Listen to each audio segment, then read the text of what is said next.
Hello మన grand మా TV స్వాగతం. ఈరోజు నేను చెప్పేది క్యాప్సికమ్ స్టఫ్డ్ కర్రీ అండి. ఇది వెరైటీగా కర్రీ బాగుంటుంది. దీనికి కావాల్సింది 1 కప్పు శనగపిండి అండి, అలాగే రుచికి సరిపడా ఉప్పు, 1 స్పూన్ కారం, 1 స్పూన్ జీరా పొడి, గరం మసాలా, ధనియా పౌడరు, అలాగే మీడియం సైజు 2 ఉల్లిపాయలు, 2 పచ్చిమిరపకాయలు సన్నగా కట్ చేసుకుని రెడీ చేసుకోవాలి. ఉల్లిపాయలు కూడా కట్ చేసుకుని రెడీ చేసుకోవాలి. అలాగే కొత్తిమీర, కరివేపాకు, కొద్దిగా అల్లం తురుమండి. ఇవి ముందుగా బాండి పెట్టుకుని శనగపిండి వేయించుకుని ఒక బౌల్లో తీసుకోవాలి.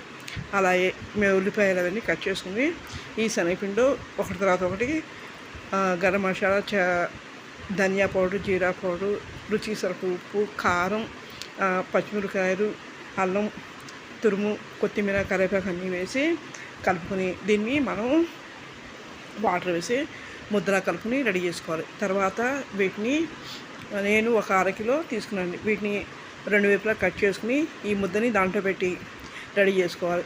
చూసారు కదా, రెడీ చేసుకుని తర్వాత బాండి పెట్టుకుని ఆయిల్ కూడా ఎక్కువ పట్టుకోండి. 3 స్పూన్ల ఆయిల్ వేసుకుని దాంట్లో ఒక్కొక్కటి రౌండ్గా పేర్చుకుని తర్వాత మూత పెట్టాలి. ఇవి తేమ ఉంటుంది కాబట్టి తొందరగా మగ్గిపోతాయి. ఇది తొందరగా ఈజీగా అయిపోయే రెసిపీ అండి.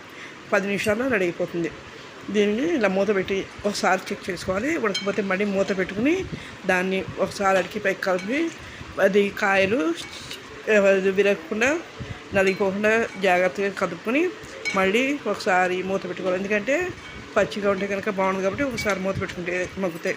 ఇది ఎందుకంటే ఈ రెసిపీస్ అన్నీ కూడా జాబ్ హోల్డర్స్కి అలాగే కొత్తగా నేర్చుకునే వాళ్ళకి ఈజీగా అయిపోయే రెసిపీస్ అండి.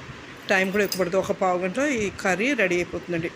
చూసారు కదా, ఇది చెక్ చేసుకుని మళ్ళీ కావాలంటే మూత పెట్టుకుని ఇంకొక 2 మినిట్స్ ఉంచుకుని తర్వాత మనం దీన్ని ఒక సర్వింగ్ బౌల్లో తీసుకుని, చూసారుగా ఇప్పుడు ఉడికిపోయింది. దీన్ని సర్వింగ్ బౌల్ తీసుకుని కొత్తిమీరతో గార్నిష్ చేసుకోండి. ఇది టేస్ట్ చాలా బాగుంటుంది. పిల్లల నుంచి పెద్దల వస్తుంది. వెరైటీగా ఉంటుంది. యూస్ చూసిన సబ్స్క్రైబ్ చేయండి, లైక్ చేయండి, షేర్ చేయండి, కామెంట్